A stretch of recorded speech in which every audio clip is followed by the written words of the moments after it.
The Ocean Shield is heading to the area where a signal was first located and heard for some 2 hours on April 5, about 1,600 kilometers, 1,000 miles, northwest of Perth to launch the Flight MH370 submersible. And more than 24 countries have been involved in the hunt for the Boeing 777 that disappeared from radar shortly after taking off from Kuala Lumpur for Beijing with 239 people, mostly Chinese, on board in one of the world's greatest aviation mysteries. And weeks of daily sorties had failed to turn up any trace of the plane, even after narrowing the search to an arc in the southern Indian Ocean. Batteries on the black box voice and data recorders have gone flat. And the search had been centered on a 314 square kilometers, 121 square mile area around the second, being located and monitored for about 13 minutes on April 5, and which search authorities identified as their strongest lead.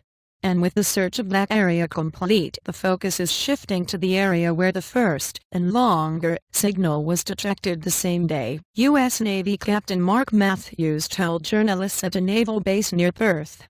And what you do is you go look at your best indications and you pursue them until they're exhausted, he said.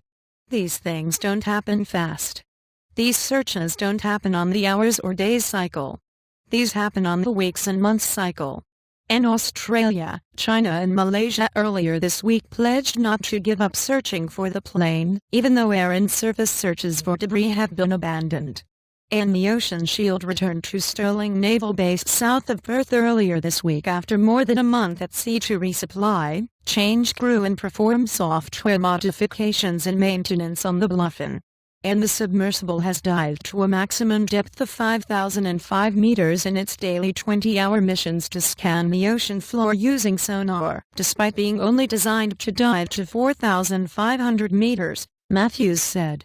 And with just 3 weeks left on loan from the U.S. Navy, the pressure is on about how to proceed and who will pay for the next phase of the search. The Ocean Shield, which will take 3 days to arrive at the search location, is due back in port by the end of the month.